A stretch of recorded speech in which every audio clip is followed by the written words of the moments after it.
கடைசி படம் திரு விஜய் அவர்களுடைய கடைசி படம் அறிவிக்கப்பட்டது. அப்பத்திலிருந்தே சர்ச்சை தான் இந்த படம் குறித்து போயிட்டு இருக்கு. இது யார் செய்திருப்பார்?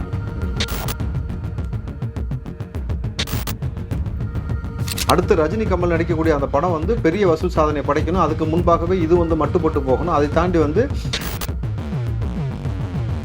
வசூலுக்காகவோ பணத்துக்காக தான் இது நடந்திருக்கும்னு நினைக்கிறீங்களா? இல்ல அரசியல் முழுக்க முழுக்க விஜய்க்கு ஒரு ஃபேம் கிடைக்கும் இதுதானே அரசியல்? இப்போ நான் சொல்றது இன்னும் சொல்ல போனா, நான் இப்போ விசாரிச்ச வரைக்கும் அவங்க சொல்ற வார்த்தை திருநெல்வேலி போனும்போது எவ்வளவு பெரிய கொண்டாட்டம் இருந்தது பாருங்க. அதை கிட்டத்தட்ட ஊரே சம்பிச்சு போகிற அளவுக்கு வந்து ஒரு திருவிழா குளம் போகுது. அப்போது ஒரு டிஸ்ட்ரிக்டில் இவர் போகும்பொழுது இவ்வளோ பெரிய வரவேற்பு இருக்கணும்பொழுது இந்த படம் வரும்பொழுது அப்போது எல்லா இடமும் தேட்டரு உலகம் முழுக்க, குறிப்பாக தமிழ்நாடு முழுக்க திருவிழா குளமாக இருக்கும்.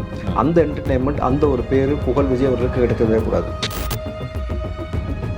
இன்னைக்கு அந்த வினோத் டைரக்டருமே சொல்லியிருக்காரு, பெரிய நஷ்டம் ஏற்பட்டிருக்கு, பெரிய மன உளைச்சலை ஏற்படுத்திருக்கு. படம் நிறுவனமும் என்ன சொல்லுது? இது யாரும் பதிவிறக்கம் செய்ய வேணாம், ஸ்ப்ரெட் பண்ண வேணாம், சட்ட ரீதியாக நடவடிக்கை எடுக்கப்படும். அப்போது இவங்க இவ்வளோ விஷயத்த வந்து சட்ட ரீதியாக நடவடிக்கை எடுக்கப்படும் இந்த மாதிரி சொல்லும்பொழுது, அப்போ நீங்கள் நல்ல ஒரு விஷயம் புரிஞ்சுங்க, இந்த டீமில் உள்ள ஆள் செய்யலை. நீங்கள் ப்ரொடக்ஷன் தரப்புலனா நம்ம வெளிவந்த சீன்ஸை பார்த்தீங்கன்னாக்கா மினி ஸ்க்ரீனில் போட்டு காட்டுற மாதிரி இருக்கும். மினி ஸ்க்ரீனில் போட்டு காட்டினதுன்னும் பொழுது அப்போ எங்கே இருந்து எடுக்க முடியும்? சென்சாரில் இருந்தார். யார் கண்ட்ரோலில் இருக்குது? தமிழ்நாட்டில் எலெக்ஷன் முடிஞ்சதுக்கப்புறம் விஜய் பற்றி எதுவும் பேசவே வந்துடக்கூடாது, அதுக்கு அடுத்த ஸ்டெப்பே போயிடக்கூடாதுக்காக திட்டமிட்டு செய்யப்பட்ட இந்த கட்டத்துக்கு மேலே விஜய் அவர்கள் அரசியலும் சரி திரைத்துறையிலும் சரி அடுத்த கட்டத்துக்கு போகக்கூடாது அப்படின்றதுக்காகவும் இன்னைக்கும் பல கேண்டிடேட் போட்டிருக்கக்கூடிய நபர்கள்ட்ட வேலை பேசக்கூடிய வேலை நடந்து கொண்டிருக்கிறது.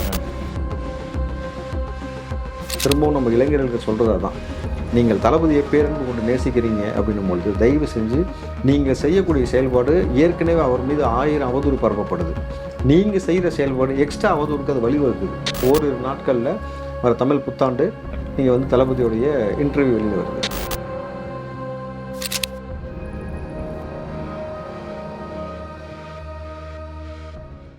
ஜாம்பவான் நேயர்களுக்கு பிரபாகரனின் அன்பு வணக்கம். இன்றைய அரசியல் அரங்கம் நிகழ்ச்சியில் நம்மோடு இணைந்திருக்கக்கூடிய சிறப்பு விருந்தினர் திரு ராவுத்தர் இப்ராஹிம் அவர்கள். வணக்கம். வணக்கம் பிரபா.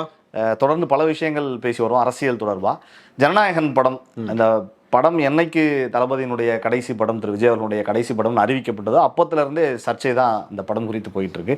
இப்போ படம் வெளியாகி இருக்கிறது இணையதளத்தில், முழு படமும் வந்துச்சு அப்படின்னு சொல்றாங்க. சில காட்சிகளும் வந்திருக்கு, ஸ்கிரீனிங்ல போடுற மாதிரியான காட்சிகளும் வந்திருக்கு. இது யார் செய்திருப்பார்கள் அப்படி கேட்குறவங்க கிட்ட? பேடி பயல்கள் செய்திருப்பாங்க. நான் அப்படி தான் பார்க்குறேன்.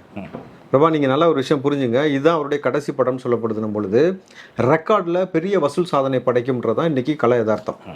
நீங்கள் மலேசியா ஆடியோ லான்ச் உங்களுக்கு தெரியும், அந்த நாட்டுடைய பொருளாதாரத்தை 3.5% வந்து இன்க்ரீஸ் பண்ணுச்சுன்னு சொல்லி நம்ம அந்த ஆடியோ லான்ச்சுக்கு, அந்த ஒரு ஆடியோ லான்ச்சுக்கே அந்தளவுக்கு இருக்கும் பொழுது இது உலகம் முழுக்க ரிலீஸ் ஆகும் பொழுது எவ்வளோ பெரிய தாக்கத்தை ஏற்படுத்தும், எவ்வளோ பெரிய வசூல் சாதனை படைக்கும். ரெண்டாவது, இது ஒரு ட்ரிபியூட் படம் மாதிரின்னு வச்சுக்கலாம் அவருக்கு. அப்படின்றதுனால வந்து பார்க்காத விஜய் ரசிகர் அல்லாத நபர்கள் கூட வந்து படத்தை பார்ப்பதற்கான வாய்ப்பு இருக்குது. ப்ளஸ் ஒரு அப்பாவுக்கும் மகளுக்குமான அந்த சென்டிமெண்ட்ன்றது அதில் இருக்குது. அப்படின்னும் பொழுது இது ஒரு பிரம்மாண்டமாக வந்துடும். அடுத்து வந்து விஜய் அவர்கள் அரசியலில் கோலூற்றிய போது இந்த சினிமாவிலேயே லாஸ்ட் படத்தில் வந்து பிரம்மாண்டமான வெற்றி, பிரம்மாண்டமான வசூல் படைக்கும் பொழுது இது யாருக்கு சிக்கலாகும்? யாருக்கு சிக்கலாகும்? ஆளுகிற கட்சி. அடுத்து ரெட் ஜெயின் எடுக்கக்கூடிய ரஜினி கமல் வச்சு போய் எடுக்கக்கூடிய படத்துக்கு சிக்கலாகும். படத்துக்கு தான் போட்டிங்கிறீங்களா? நான் அரசியலாகவே பார்க்குறேன். இது அரசியல் தானே, இப்படி லீக் பண்ணுறதே அரசியல் தானே. ஓகே, நல்லா புரிஞ்சுங்க.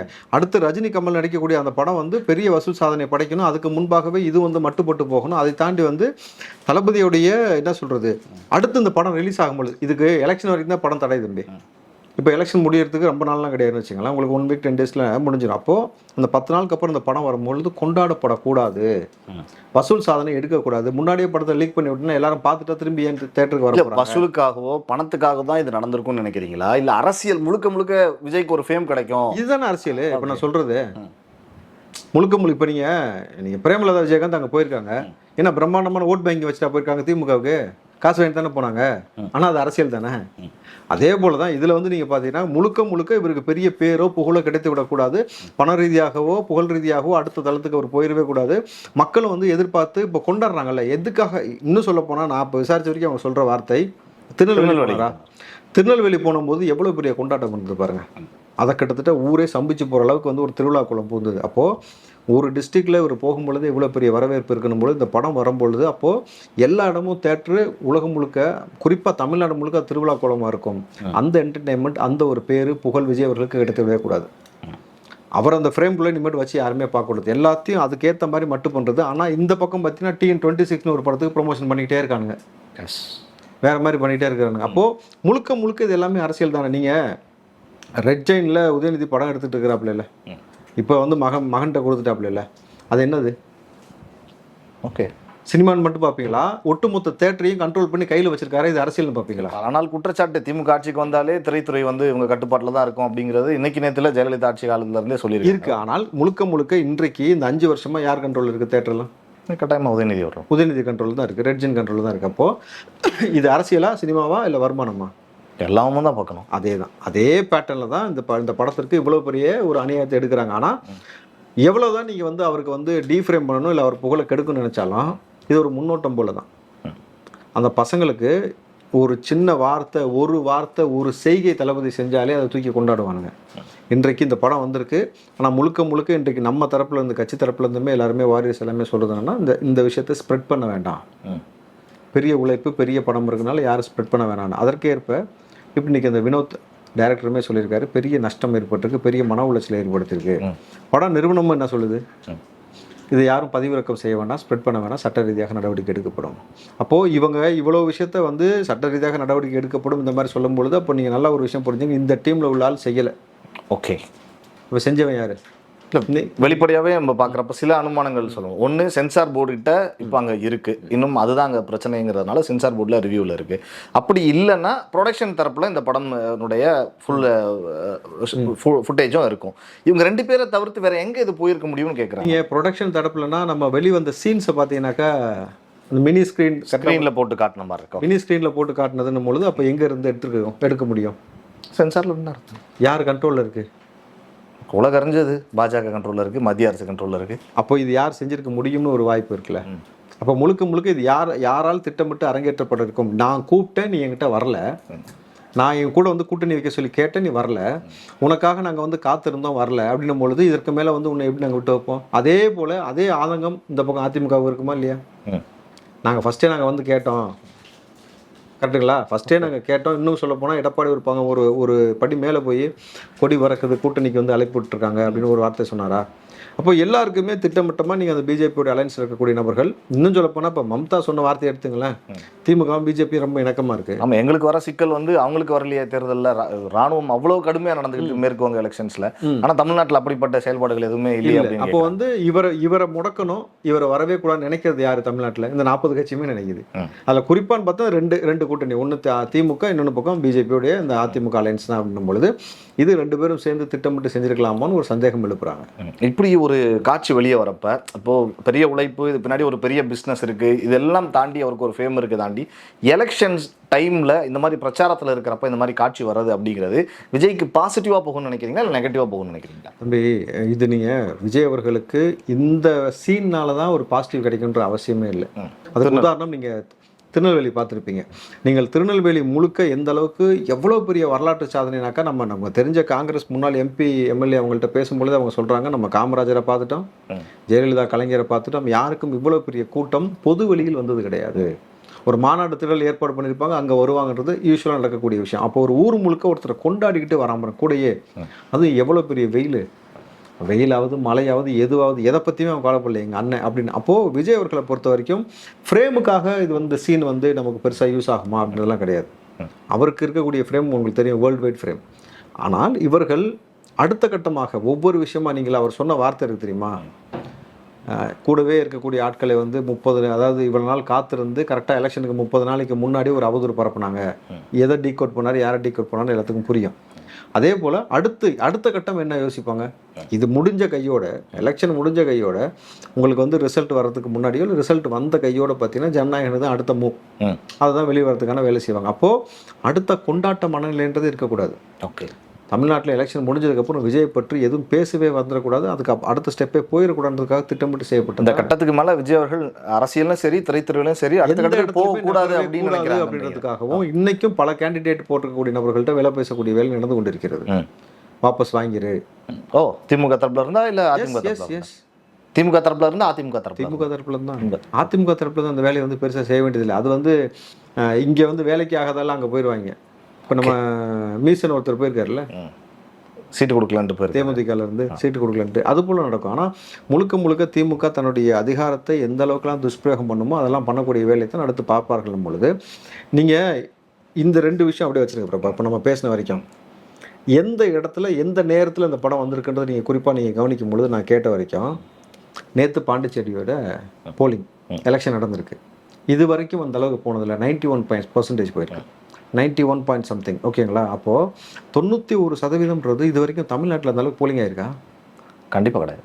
பாண்டிச்சேரியிலுமே போலிங் ஆகுது. 75-78% வரைக்கும் அதுவே உச்சபட்ச போலிங் நம்ம தான் பெருமையாக பேசிக்கிட்டு இருப்போம். அப்போ 91% சாதாரண போலிங் கிடையாது. இது முழுக்க முழுக்க தளபதி விஜய் அரசியலுக்கு வந்த பிறகு அந்த இளைஞர்களை ஒட்டுமொத்தமாக கொண்டு வந்துட்டாங்கன்னும் பொழுது அப்போ பாண்டிச்சேரியில் இவ்வளோ பெரிய வரவேற்பு இருக்குது அப்படின்னும் போது தமிழ்நாட்டில் எந்த அளவுக்கு இருக்கும்? அப்போ அடுத்து இப்படியே விட்டுட்டோம்னாக்கா எம்ஜிஆரையும் மிஞ்சி விட்டு விஜய் அவர்கள் அந்த இடத்திற்கு வந்து அமர்ந்து விடுவார். அவர் இருக்கிற வரைக்கும் அடுத்து தான் மகனோ பேரனோ கொள்ளு பேரனோ யாருமே அரசியல் பக்கமே வர முடியாத சூழல் எழும் அப்படின்ற சிக்கல் யாருக்கு இருக்கு? ஓகே. ஸோ அந்த எல்லா வேலையும் இவங்க ஒரு பக்கம் செய்வாங்க. இன்னொன்று பிஜேபி என்ன நினைக்கிறதோ அதை திமுக செய்கிறது. தமிழ்நாட்டில் பொறுத்த வரைக்கும் நீங்கள் வந்து ஆர்எஸ்எஸ் ஊர்வலம் சொல்லும் பொழுது மசூதியை திரையிட்டு மூடுறான் திமுக ஆட்சியில். அப்போ அவன் என்ன நினைக்கிறான் அதை நீ செஞ்சு கொடுக்குற. எப்படி இத்தனை வருஷம் இல்லாமல் இதை நீ செய்வேன்? புரிஞ்சா உங்களுக்கு? அப்போ திட்டமிட்டு ஒவ்வொரு விஷயத்தையும் அரங்கேற்றும் பொழுது விஜய் என்ற ஒரு தனிநபரை அழிப்பதற்காக ஒட்டுமொத்தமாக கூட்டு சேர்றாங்களான்னா சேர்றாங்க. ஆதிக்கத்தை வந்து செலுத்துறாங்க. அவங்களுடைய அதிகாரத்தை துஷ்பிரயோகம் பண்ணுறாங்கன்னா பண்ணுறாங்க. அப்போது இதெல்லாம் அடுத்தடுத்த விஷயம். ஆனால் திரும்பவும் சொல்கிறேன், நீ என்னதான் செஞ்சாலும் சரி அவருடைய புகழ்லேருந்து 1% கூட உங்களால் வந்து டிகிரேட் பண்ணிடவே முடியாது. அவரை கரெக்டு தானே பிரபா? நம்ம பார்த்தோம் கரூர் சம்பவத்தை பார்த்தோம், எஸ்ஓபி போட்ட விஷயத்தை பார்த்தோம், அவருடைய பர்சனல் லைஃப்பை குறித்து வந்து அவதூறு பரப்புனதை பார்த்தோம், தனிப்பட்ட முறையில் அவர் இங்கே போனார் அங்கே போனார்னு சொல்லி அவர் வந்து டீஃப்ரேம் பண்ணதை பார்த்தோம். இன்னும் சொல்ல போனால் இவர் கொலை செஞ்சார், இவரால் தான் செத்து போனாங்கன்னு எத்தனையோ விஷயங்கள் அடுத்து அதுக்கப்புறம் இந்த ரூட்டில் தான் வரணும். யார் இது வரைக்கும் சிஎம்க்கு ரூட்டு போட்டு கொடுத்துருக்கா தேர்தல் ஆணையம்? ஓகே.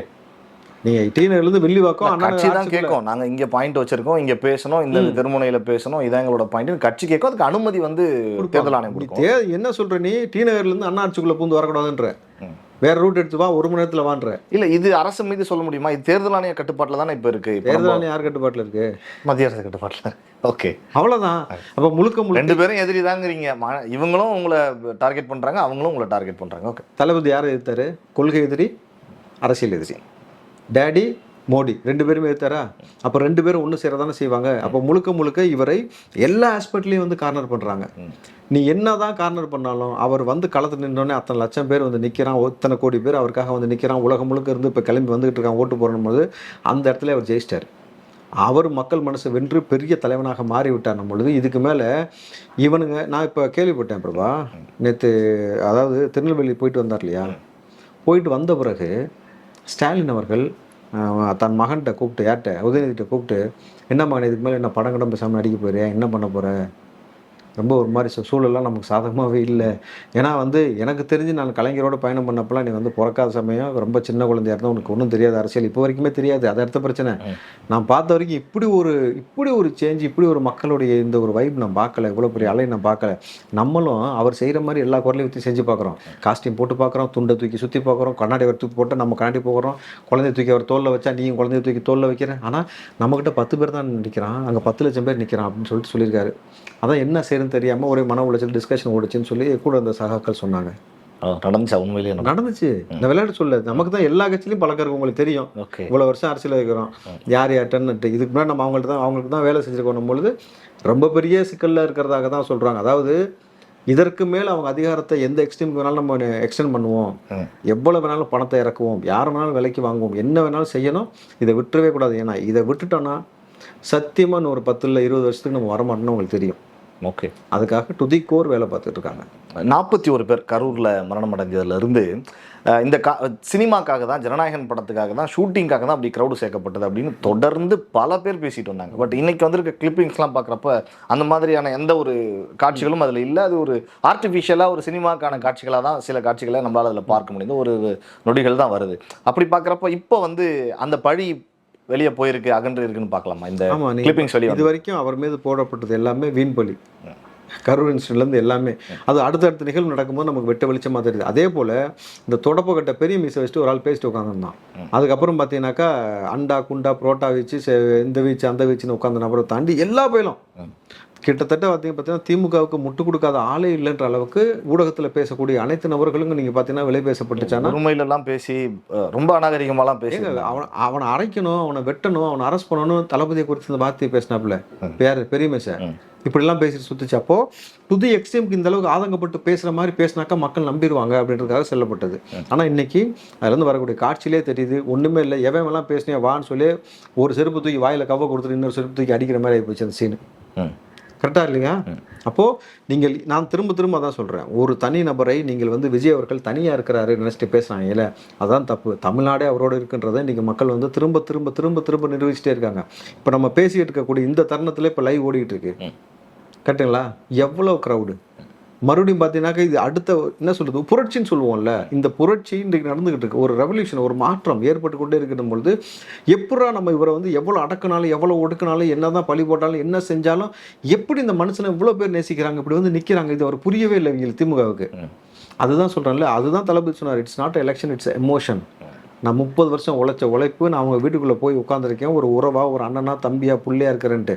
அப்போ 70 வருஷமாக அரசியலில் உட்காந்து நீங்கள் உங்கள் அப்பனாலையும் பண்ண முடியல, உங்களாலையும் பண்ண முடியல, உங்கள் மகனாலையும் பண்ண முடியல. கேட்டுங்களா தம்பி? ஒரு நாட்டை ஆளக்கூடிய நபர்கள் தான், அவங்க கையில் தான் உச்சபட்ச அதிகாரம் இருக்கும், பணம் இருக்கும், செல்வாக்கு இருக்கும். மக்கள் அப்படி அள்ளி கொடுத்து அவங்கள அவங்க வெளியில் வந்தாலே தாரையாக மக்கள் தூக்கி கொண்டாடுற மாதிரி இருக்கணும். இவங்க வந்தாக்கா யாராவது என்ன செய்கிறாங்க சொல்லுங்கள்? இன்னும் குறிப்பாக திமுககாரன் வந்தாக்கா டோர் அடிச்சிடறாங்க வீட்டில். பார்த்துருக்கீங்கள? எதை தூக்குவான்னு தெரியாது. அண்டாதேக்ஷாவை தூக்குவானா, பொம்பளை பிள்ளைங்களை கை வைப்பானா, காசு திருட்டு போவானா, எதுவுமே தெரியலன்ற ஒரு சூழல் தான் இன்றைக்கி திமுக ஆட்சியில் இருக்கக்கூடிய ஆட்சியை உருவாக்கி வச்சிருக்கணும் பொழுது இதான் கலை யதார்த்தம். நீங்கள் இன்னைக்கு க்ரௌடை பார்க்குறப்ப இதுக்கு முன்னாடி கொஞ்சம் கட்டுக்கடங்காமல் இருந்து நம்மளே கூட கடந்த நிகழ்ச்சிகள்லாம் பேசியிருக்கோம். இன்றைக்கி ஒரு ஆர்கனைஸ்டு பண்ணியிருக்காங்கன்னு தோணுச்சு. நிறைய கார்ட்ஸ் இன்க்ரீஸ் பண்ணியிருந்தாங்க, கூட பைக்கில் ட்ராவல் பண்ணி வர்றது அதெல்லாம் கொஞ்சம் குறைஞ்சிருந்தது. அதெல்லாம் சரி பண்ணியிருக்காங்களோ இன்னைக்கு பிரச்சாரம்? முடிஞ்ச அளவுக்கு நம்ம சைடில் எவ்வளோ எஃபர்ட் பண்ணுவோம் போடுறோம். ஆனால் ஒரு தனி நபருடைய பந்தோபஸ்துக்காக, பாதுகாப்புக்காக எடுக்கக்கூடிய எஃபர்ட்டு தமிழ்நாடு ஒட்டுமொத்த க்ரௌடு நிற்கும் பொழுது, நீங்கள் அவர் ஒரு டிஸ்ட்ரிக்ட் வராருனாக்கா அந்த டிஸ்ட்ரிக்டில் மட்டும் இருக்கக்கூடிய ஆட்கள் அசம்பிள் ஆனால் பரவாயில்ல, பக்கத்தில் டிஸ்ட்ரிக்டில் இருக்க எல்லாருமே சேர்ந்து அங்கே வராங்க அவரை பார்க்கணும் பொழுது, அப்போது எப்படி தமிழ்நாடு காவல்துறையை நினச்சாலுமே அந்தளவுக்கு அவங்களை கட்டுப்படுத்தக்கூடிய அளவில் இருக்கானாக்கா அந்த அளவுக்கு எஃபர்ட் போட்டு இவங்க செய்யணும். அந்த மாதிரியான ஒரு க்ரௌடை நம்மளால் கணிக்கவே முடியாது பிரபா, நம்ம கண்ட்ரோலும் பண்ண முடியல. பட் அதை தாண்டி மேக்ஸிமம் எவ்வளோக்கு எவ்வளோ தளபதியோட வண்டிக்குள்ளே விழுகாமல், வண்டியில் மோதாமல், ஃபோட்டோ எடுக்கிறேன்னு சொல்லி ஓடியாராமல் அந்த மாதிரிலாம் செய்யாத அளவுக்கு செஞ்சுருக்கிறாங்க. பட் ஆனால் திரும்பவும் நம்ம இளைஞர்களுக்கு சொல்கிறது தான், நீங்கள் தளபதியை பேரன்பு கொண்டு நேசிக்கிறீங்க அப்படின்னும் பொழுது தயவு செஞ்சு நீங்கள் செய்யக்கூடிய செயல்பாடு ஏற்கனவே அவர் மீது 1000 அவதூறு பரப்பப்படுது. நீங்கள் செய்கிற செயல்பாடு எக்ஸ்ட்ரா அவதூறுக்கு அது வழிவகுக்குது. இப்போ காலையிலே பாருங்கள் ஒரு சேனல் ஆரம்பிச்சிருக்கான், விபத்துடன் ஆரம்பித்தார் விஜய்னு. இவனெல்லாம் என்ன செய்யுதுன்னு தமிழ்நாடு அதான் போட்டிருந்தேன், விபத்துடன் தொடங்கிய இன்றைய பிரச்சாரம். நல்லா புரிஞ்சுங்க. தளபதி விஜயோடைய படத்தில் ஒரு டைலாக் வரும், போக்கிரி படத்தில், டிரைவர் டனாலு, வண்டி டனாலு, டிரைவர் பனால்னு சொல்லி ஒரு டைலாக் நெப்போலியன் பேசுவார். கிட்டத்தட்ட அதே பேட்டர்ன் தான் போடுறாங்க இவனுங்க செய்தி எல்லாமே. அப்போ முழுக்க டிஆர்பிக்காகவும், இன்னும் இப்போ நமக்கு தெரியும் பிரபா 90% ஊடகம் யாருக்காக இயங்குதுன்றது நம்ம பார்க்குறோம் பொழுது, தளபதிக்கு நான் தம்பிமார்களுக்கும் சரி இருக்கக்கூடிய இளைஞர்களுக்கும் சொல்கிற ஒரே விஷயம், தளபதியை நீங்கள் நேசிக்கிறீங்க, நல்ல விஷயம். உங்களால் அவருக்கு அவப்பேர் வரக்கூடாது. நமக்காக தான் இவ்வளோ பெரிய சிக்கலை சந்திக்கிறார், இவ்வளோ பெரிய இன்னல்கள் பர்சனல் லைஃப்லேருந்து சினிமா கேரியர்லேருந்து இன்றைக்கி படத்தை ரிலீஸ் பண்ணுற வரைக்கும் பார்த்தீங்கன்னாக்கா அவன் விட்டு போட்டு ரிலீஸ் பண்ணிட்டு இருக்கானுங்க. அப்போது இவ்வளோ நெருக்கடி ஏற்படுத்துகிற அவருக்கு நம்ம நெருக்கடி கொடுக்காமல் இருக்கணும்னாக்கா, ஒரு வாகனத்தை பின்தொடர்ந்து அவருக்கு சிரமம் கொடுக்காம அமைதியாக இருந்தீங்கன்னாக்கா அது ரொம்ப மகிழ்ச்சி கொடுக்கும். இதுவரை வந்த கருத்து கணிப்பில் திமுக ஒரு பக்கம் ஆட்சி அமைக்கும் அப்படின்னா பெரும்பான்மையான கருத்து கணிப்புகள் சொல்லியிருக்கு. நேற்று ஒரு கருத்து கணிப்பு வந்தப்போ அதில் அதிமுகவினுடைய என்டிஏ கூட்டணி வரும் அப்படின்னு சொல்லி, இங்கே ஒரே ஒரு கருத்து கணிப்பு மட்டும் டிவிக்கே டிஎம்கே மிஞ்சி முதலிடத்துக்கு வரக்கூடிய வாய்ப்பு இருக்குது அப்படின்னு சொல்லியிருந்தாங்க. ஸோ மெஜாரிட்டியாக பார்க்குறப்ப மீண்டும் திமுக தான் வரும் அப்படிங்கிற சூழல் தான் கருத்து கணிப்புகளுடைய முடிவுகளில் இது வரைக்கும் வந்ததில் இருக்குது.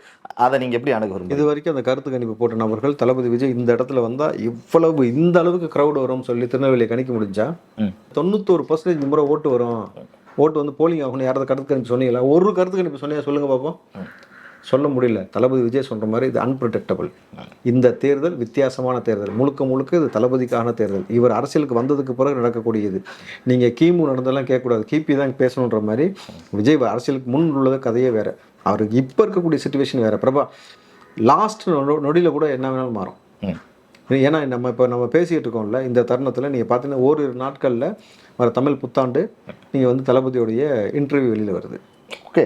ஓ, ஸோ 2 இதில் இன்டர்வியூ கொடுத்துருக்கிறாரு. நேர்காணல். எஸ், 1-on-1 நேர்காணல். எஸ் கொடுத்துருக்கிறாரு. அப்போது அந்த இன்டர்வியூ வரும்போது அது எவ்வளோ பெரிய இம்பாக்ட் ஏற்படுத்தும். இன்னும் வந்து மாதிரி இவர் அடுத்தடுத்த இடத்துங்களுக்கு போயிட்டு இன்னும் திமுக வந்து செய்யக்கூடிய செயல்பாடுகளை எக்ஸ்போஸ் பண்ண கிராஜுவலாக அது எவ்வளோ மாறும்னு நமக்கு சொல்லவே முடியாது. ஸோ இது கணிக்க முடியாது. ஆனால் ஒரு விஷயம் சொல்லலாம், இந்த முறை தளபதி இல்லாமல் அரசியல் களமே கிடையாது, அவர் இல்லாமல் ஆட்சியே கிடையாது. அதை நம்ம உறுதியாக சொல்லலாம். பார்ப்போங்க. நிறைய தகவல்கள் எங்களுக்காக பகிர்ந்து கொண்டீர்கள். என்னுடைய மனமார்ந்த நன்றி. நன்றிங்க.